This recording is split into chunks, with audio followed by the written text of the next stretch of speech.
ॐ अज्ञानतिमिरान्धस्य ज्ञानाञ्जनशलाकया चक्षुरुन्मीलितं येन तस्मै श्रीगुरुवे नमः। वाञ्छाकल्पतरुभ्यश्च कृपा सिन्धुभ्यैव च पतितानां पावनेभ्यो वैष्णवेभ्यो नमो नमः। नमो महावदन्याय कृष्ण प्रेम प्रदायते कृष्णाय कृष्ण चैतन्य नाम्ने गौरत्विषे नमः। हे कृष्ण करुणा सिंधो दीनबंधो जगत्पते गोपेश गोपिका कांत राधा कांत नमोस्तुते। तप्त कांचन गौरांगी राधे वृंदावनेश्वरी वृषभानुसुते देवी प्रणमामि हरिप्रिये। वृंदायै तुलसीदेव्यै प्रियायै केशवस्य च कृष्णभक्तिप्रदे देवी सत्यवत्यै नमो नमः। श्री कृष्ण चैतन्य प्रभो नित्यानंद श्री अद्वैत गदाधर शिवासादि गौर भक्त वृंद।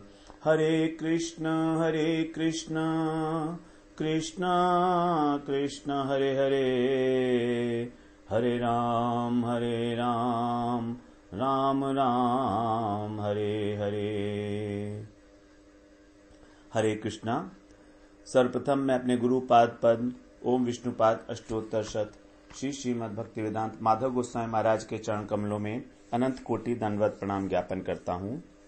हम लोग श्रीमद् भगवद गीता का 11वां अध्याय श्रवण कर रहे हैं, जिसमें अर्जुन भगवान से स्तुति करते हुए भगवान से और क्षमा मांग रहे हैं अपने पूर्व सखा भाव से किए गए जो उनका पूर्व समय में व्यवहार रहा है भगवान से, जब उन्होंने भगवान को कृष्ण सखा और यादव इत्यादि कहकर संबोधित किया, तो उसके लिए अब क्षमा प्रार्थना कर रहे हैं। क्योंकि अर्जुन के हृदय में इतना भगवान के प्रति श्रद्धा भाव हो गया है, विभ्रम भाव हो गया है, संभ्रम की ऐश्वर्य बुद्धि हो गई है कि उन्हें लग रहा है कि भगवान तो कहां और मैं कितना तुच्छ जीव, और मैंने किस प्रकार इनको सखा मानकर ऐसे ऐसे बातें की हैं। तो उसके लिए ही 41वें और 42वें श्लोक को हम लोग श्रवण कर रहे थे।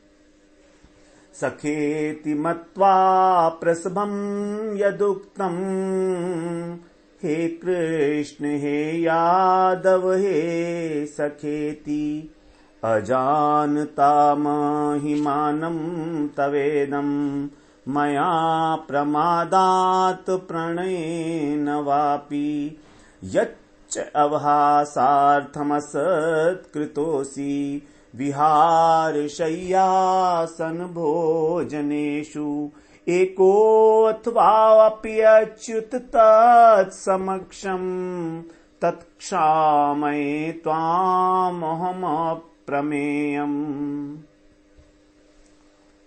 कि मैंने आपको अपने प्रमाद के कारण अथवा प्रेम के कारण आपकी महिमा को न जानते हुए पूर्व काल में जो आपको कृष्ण और यादव सखा इत्यादि कहकर संबोधित किया, हठपूर्वक जानबूझकर, तो जो बिना सोचे समझे मैंने आपको जो प्रसभम का मतलब होगा बिना सोचे समझे, न कि जानबूझकर, तो जो मैंने आपको इस प्रकार से संबोधित किया, और चाहे वो मैंने अकेले में किया हो, चाहे अन्य लोगों के सामने किया हो, अलग अलग समय में जब हम लोग आपस में घूमते घामते थे, अथवा हास परिहास के समय या सोते समय, बैठते समय, भोजन करते समय, उस सब के लिए जो भी आपका तिरस्कार हुआ, अपमान हुआ, आप मुझे क्षमा करिए, क्योंकि आप अप्रमेय हैं। तो इस प्रकार अर्जुन ने भगवान से क्षमा प्रार्थना की है। तो अवहासार्थम का क्या मतलब था, हम लोग यहां पर थे। अवहास कहते हैं हंसी मजाक को, विनोद करना, जैसे मित्रों में आपस में होता है, आपस में विनोद करते हैं मित्र लोग, 2 श्लोक। तो पिछले श्लोक में भगवान के प्रति, इसी श्लोक में भगवान के प्रति जो अवहेलना का कारण पहले बताया था, 41वें श्लोक में प्रमाद और प्रेम बताया था। पिछले श्लोक का मतलब 41वां श्लोक, और अब ये 42वां श्लोक हो रहा है हमारा। तो दोनों साथ ही हैं यद्यपि, तो भी। तो पहले उन्होंने कहा था कि या प्रमाद के कारण या अतिशय प्रेम के कारण। अब तीसरा कारण बता रहे हंसी मजाक, परिहास। जब हम एक साथ चला फिरा, घूमते करते, सोते थे, खाते पीते थे, तो मैंने जो आपको असत्कार किया होगा, सत्कार, यहां पर उसका कारण बता रहे हैं।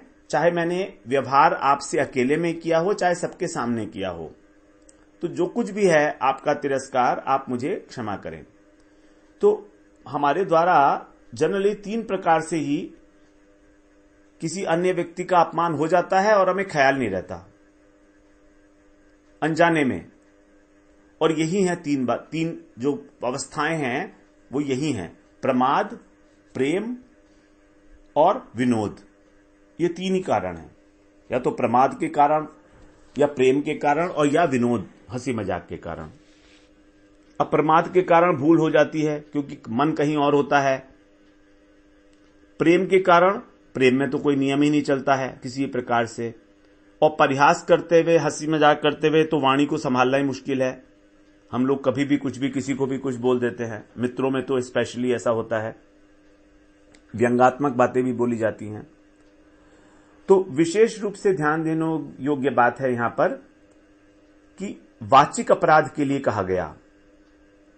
मैंने आपको जो परिहास करते हुए अथवा प्रमाद से अथवा प्रेम से मैंने जो आपको सखा इत्यादि कह दिया, ये कौन सा अपराध है? वाचिक अपराध। मैंने आपको बराबर का, अपना बराबर का समझ के जो बुलाया, तो इसमें पिछले श्लोक में कहा गया था वाचिक अपराध, प्रमाद के कारण और प्रेम के कारण। अब यहां पर 42वें श्लोक में शारीरिक अपराध की बात करते हैं कि चलते फिरते समय, सोते हुए, खाते पीते हुए, ये सब शारीरिक अपराध हैं। तो अर्जुन ने 2 प्रकार के अपराध की बात की है, वाचिक अपराध और शारीरिक अपराध, जबकि हम अपराध 3 प्रकार से करते हैं: कायेन, वाचा, मनसा, शरीर से, वाणी से और मन से। तो 2 श्लोकों में यहां पर अर्जुन ने पहले वाचिक अपराध की बात की और दूसरे में शारीरिक अपराध की बात की, लेकिन मन की अपराध की बात कहीं नहीं की है। ये ध्यान देने योग्य बात है, क्योंकि मन अर्जुन का बिल्कुल साफ है कृष्ण के प्रति। उसमें प्रेम के अतिरिक्त और कुछ नहीं है, किसी प्रकार की कोई तुच्छ भावना नहीं है, जरा सी भी, चाहे व्यवहार काल हो चाहे वैसे हो। अतिशय सम्मान की भावना है, अतिशय प्रेम की भावना है अर्जुन के मन में। भगवान अर्जुन की आत्मा है, और अर्जुन की आत्मा ही नहीं, कृष्ण कह रहे हैं कि अर्जुन मेरी आत्मा है। बताइए, भगवान कह रहे हैं ये बात। तो इन लोगों का, दोनों का ही आपस में इतनी अधिक आत्मीयता है कि पूरे महाभारत के अंदर ये उदाहरण कहीं नहीं मिलेगा, इतना अतिशय प्रेम है। तो एक बात तो बिल्कुल ठीक है, पक्की हो गई कि जब हमारे मन में किसी के प्रति प्रेम होता है, श्रद्धा होती है, तो चाहे भले ही हम उसको वाणी से और शरीर से कुछ कह दें, लेकिन मन से कभी अपराध नहीं करेंगे, अगर वास्तव में प्रेम है तो। वाणी से कई बार बोलने में आ जाता है, शरीर से भी हम लोग कई बार जो है अपराध कर देते हैं। जैसे आगे अर्जुन बताएंगे कि 3 प्रकार से अपराध क्षमा कराएंगे अर्जुन अपना। तो वाणी और मन, वाणी से और शरीर से अपराध होने की संभावना है, लेकिन मन से अपराध नहीं है। और मन का अपराध ही सबसे बड़ा अपराध माना जाता है, क्योंकि ये अपराध, जब मन से कोई अपराध नहीं हो रहा है तो इन अपराधों को भी अपराध की संज्ञा नहीं दी जाती। वास्तव में यदि मन के अंदर प्रेम और श्रद्धा है तो वाणी से और शरीर से अपराध होता ही नहीं है। फिर यहां पर क्षमा क्यों मांग रहे हैं? वास्तव में यदि अपराध जैसा कोई लगता है तो कृष्ण कहना, यादव कहना, सखा कहना कोई अपराध नहीं है। कृष्ण अर्जुन का प्रेम का विकार है, ये उनके मन के प्रेम का विकार। लेकिन फिर यहां पर क्षमा क्यों मांग रहे हैं? क्षमा मांगने के दो कारण हैं। एक तो अर्जुन भगवान के प्रति ऐश्वर्य भाव से अभिभूत है।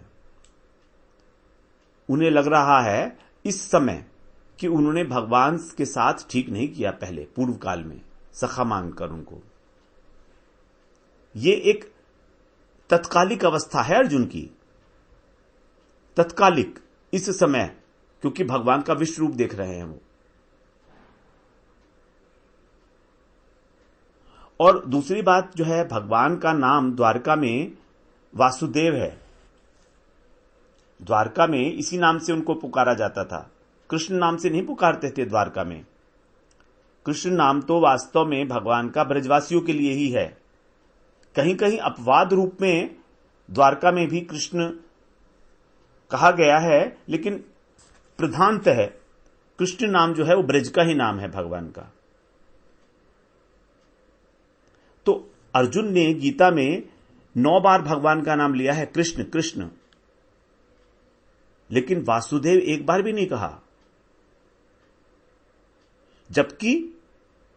जबकि भगवान के दोनों नाम हैं, वासुदेव भी और कृष्ण भी। गर्गाचार्य ने जब वो नामकरण किया था ब्रज में आकर कृष्ण भगवान का, तो 2 नाम बताए थे उनके, वासुदेव और कृष्ण। और ये भी कहा था कि इस जन्म में ये काला होने के कारण इसको कृष्ण नाम से जाना जाएगा। इदानीम कृष्णाम गतः,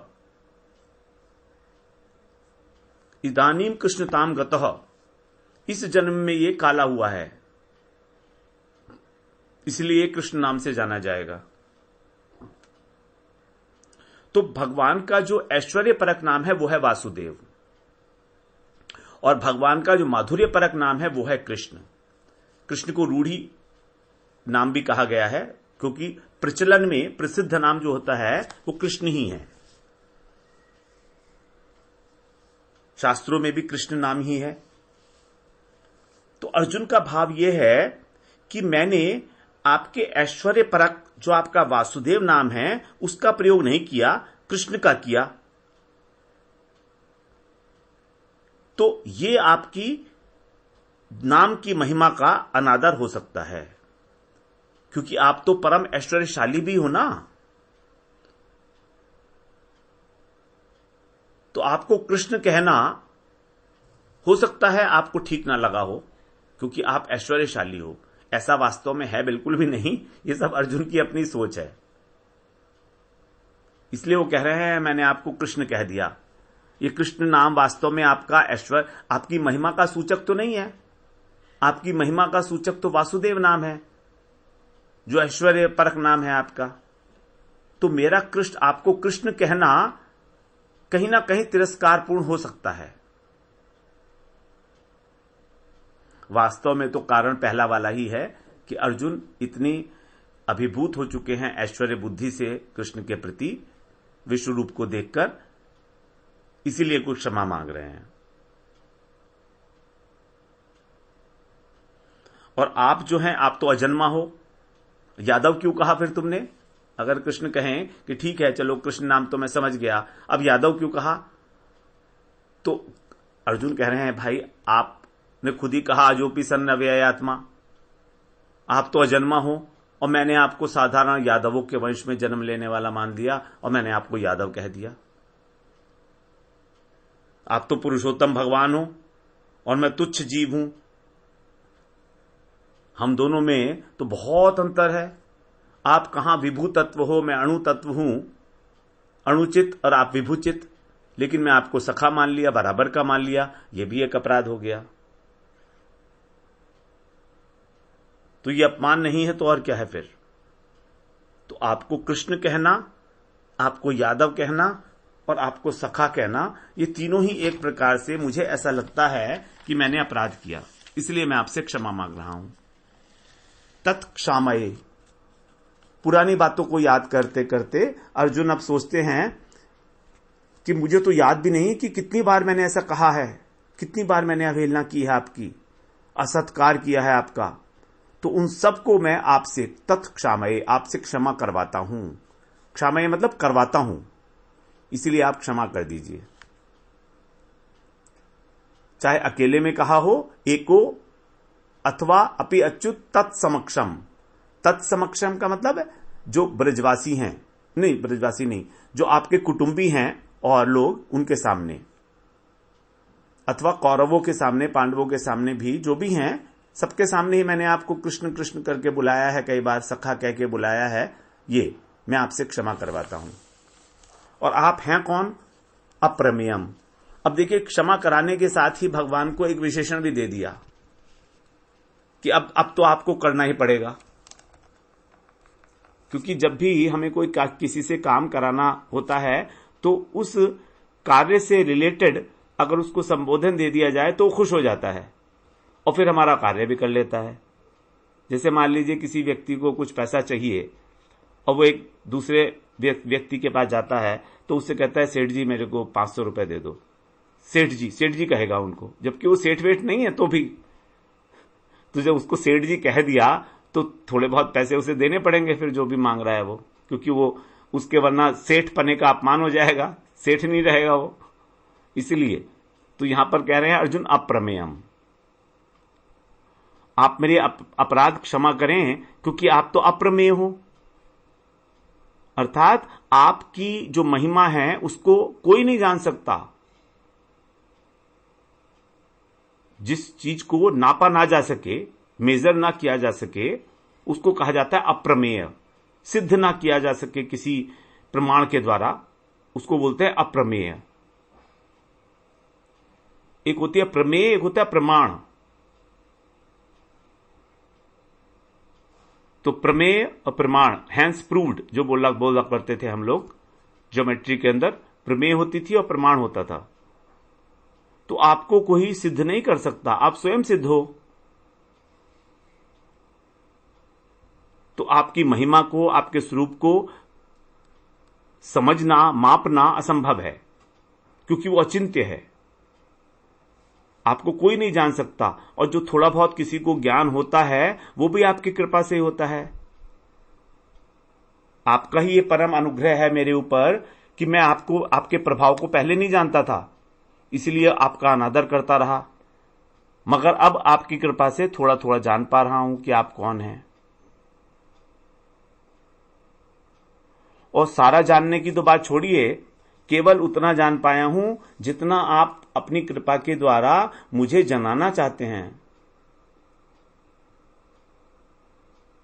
केवल उतना ही जान पाया हूं मैं आपको, लेकिन ये मैं अच्छी तरह से समझ गया हूं कि आप सर्वशक्तिमान हो, स्वयं भगवान हो, इसलिए अब आप मेरे अपराधों को क्षमा कीजिए। अप्रमेयम।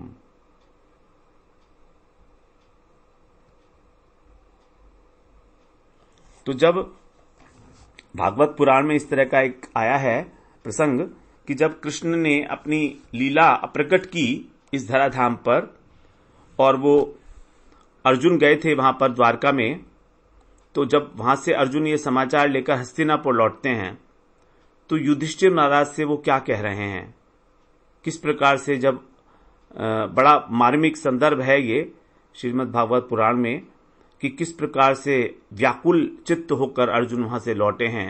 आंखों से उनके आंसू थम ही नहीं रहे हैं, एक पल भी थम नहीं रहे हैं, और वो सारी बातें जो है रिकलेक्ट करके युधिष्ठिर महाराज को सुना रहे हैं कि वहां क्या क्या हुआ। तो वहां पर भी इसी प्रकार का एक प्रसंग है।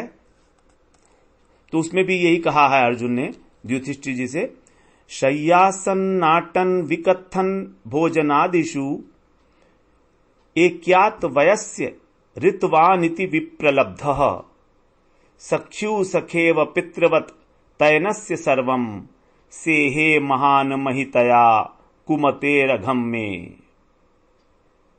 पहले स्कंध के 15वें अध्याय के 19वें श्लोक में हम लोग वहां पर क्या करते थे, शय्यासन नाटन विकथन और भोजनादिषु, एक साथ सोते थे, बैठते थे। नाटन माने भ्रमण करते थे, विकथन माने बातचीत करते थे, भोजन आदिशु और भोजन इत्यादि करते थे एक साथ। और एक्यात वयस्य, हमारा एक दूसरे के साथ इतना स्वाभाविक भाव हो गया था कि यदि किसी दिन कोई बाधा उपस्थित हो जाती बीच में किसी कार्य के अंदर, तो मैं आपसे व्यंग से कहा करता था, अहो तुम तो बड़े सत्यवादी बनते हो अपने को। तो इस प्रकार की जो वक्रोक्ति हैं, व्यंग हैं, इनसे मैं आपका तिरस्कार करता था। किंतु सख्यु सखेव पितृवत तयनस्य, जिस प्रकार सखा अपने सखा का और पिता अपने पुत्र का अपराध सहन कर लेता है, सेह माने सहन कर लेता है, उसी प्रकार आप कौन हो? देवताओं के भी पूज्य महान श्री कृष्ण मुझ दुर्बुद्धि के सारे अपराधों को क्षमा कर लिया करते थे। युधिष्ठिर महाराज को बता रहे हैं अर्जुन कि आप कृष्ण कैसे थे कि मेरे सारे अपराधों को सहन कर लिया करते थे। जैसे एक पिता अपने पुत्र दुर्बुद्धि पुत्र के अपराधों को सहन कर लेता है, ऐसे। और फफक के रो रहे हैं कृष्ण युधिष्ठिर के आगे अर्जुन, कह नहीं पा रहे हैं ठीक तरीके से, गदगद कंठ है, क्योंकि कृष्ण जा चुके हैं। अब कृष्ण जी ने अपनी लीला जो है संवरण कर ली है धराधाम से। तो उस प्रसंग को बड़ा मार्मिक था, मार्मिक प्रसंग है वो, तो उसको जब युधिष्ठिर महाराज को सुनाए हैं तो ये बात यही कही थी उन्होंने, जो यहां पर कह रहे हैं कि भगवान वास्तव में उनको माफ करते थे वैसे ही। उनको इस बात का अनुभव है, उसी बात को यहां पर कहा जा रहा था। तो हम लोग अब 43rd श्लोक श्रवण करते हैं, जिसमें यही बात आगे आएगी कि किस प्रकार क्षमा करने के लिए कह रहे हैं अर्जुन भगवान से। पितासि लोकस्य चराचरस्य त्वमस्य पूज्यस्य गुरुर्गरीयान् न त्वत्समोऽस्ति अभ्यधिकः कुतोऽन्यो लोकत्रये अपि अप्रीतं प्रभाव।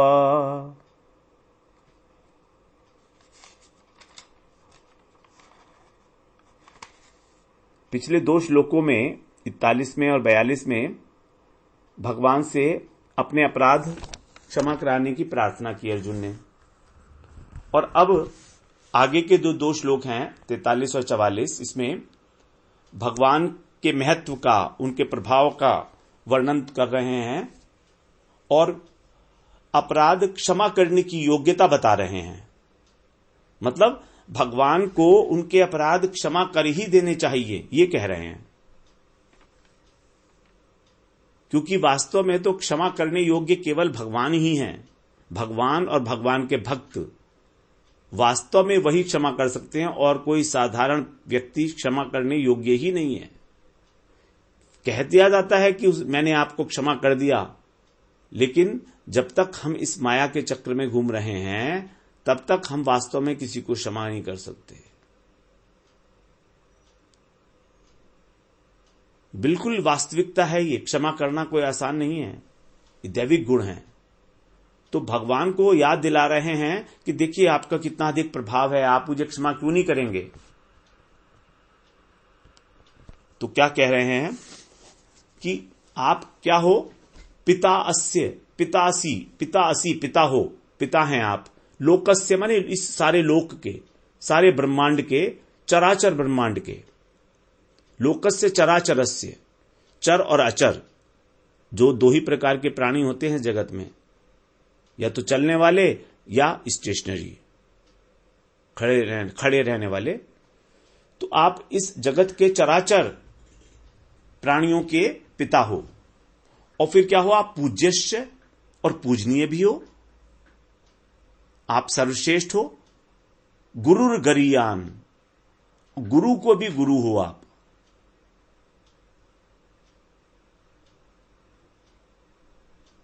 आप गुरुओं के भी गुरु, गरीरियान मतलब जगत गुरु, महान गुरु हो आप। इसलिए आप क्या हो? हे अनंत प्रभावशाली भगवान, अप्रीतम प्रभाव, जिसका प्रभाव अनुपमेय है, अप्रीतम है, जिसकी कोई उपमा ही नहीं दी जा सकती, ऐसे प्रभाव वाले आप।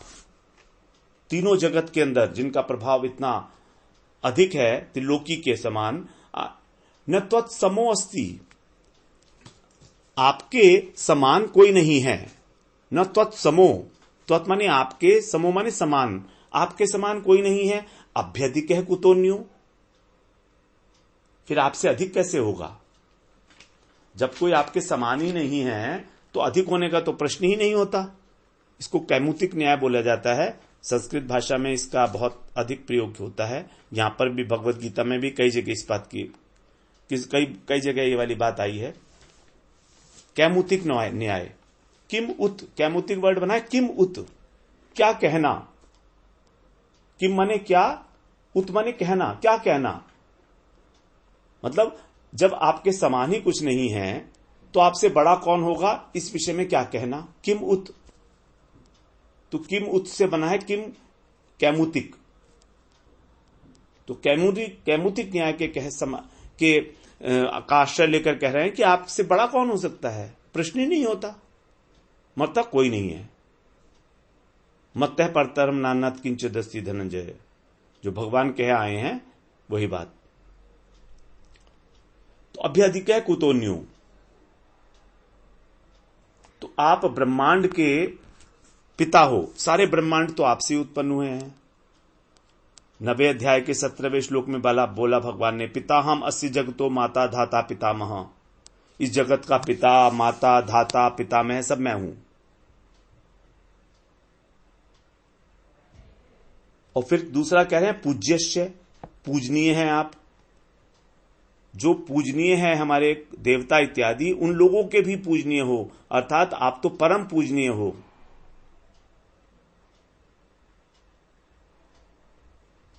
देवता भी जिनकी पूजा करते हैं, कभी पूजा का अवसर नहीं छोड़ते देवता लोग भगवान की। भगवान जब देवकी जी के गर्भ में आए थे भगवान, तो पहुंच गए थे देवकी जी के गर्भ की स्तुति करने के लिए। बहुत इंपॉर्टेंट महत्वपूर्ण स्तुति है देवताओं के द्वारा जो की गई है गर्भ स्तुति। तो पूज्यश्च और गुरुर गरियान, जितने भी बड़े बड़े लोग हैं इस संसार के अंदर, पुरुष, देवता, महर्षि, सबसे बड़े ब्रह्मा जी हैं। तो जो ब्रह्मा जी सबको शिक्षा देते हैं, तो उन ब्रह्मा जी को भी आपसे ज्ञान प्राप्त हुआ है। इसलिए आप कौन हो, महान गुरु हो।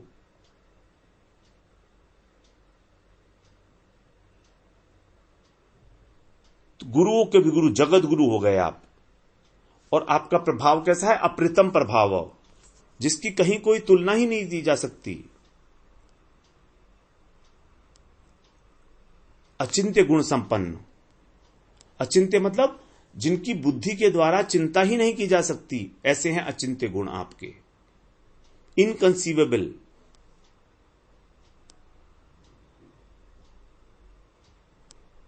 अचिंत्य गुण वाले, महिमा, अनंत महिमा वाले आप, तो आपके समान तो और कोई हो ही नहीं सकता। फिर आपसे बढ़कर कौन होगा, इसकी कल्पना भी नहीं की जा सकती।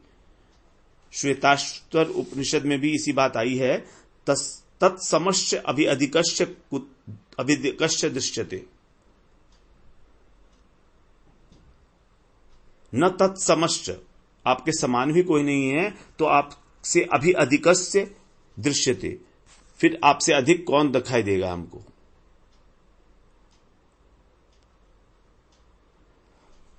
तो इसी ऐसी स्थिति में आप, हे दयामय, आप जो है मेरे अपराधों को क्षमा नहीं करें। और आप यदि क्षमा नहीं करेंगे तो और कौन क्षमा करेगा। तो अब हम लोग अगली बार फिर 44वें श्लोक में प्रवेश करेंगे। वांछा कल्पतरुभ्यश्च कृपा सिंधुभ्यैव च पतितानां पावनेभ्यो वैष्णवेभ्यो नमो नमः।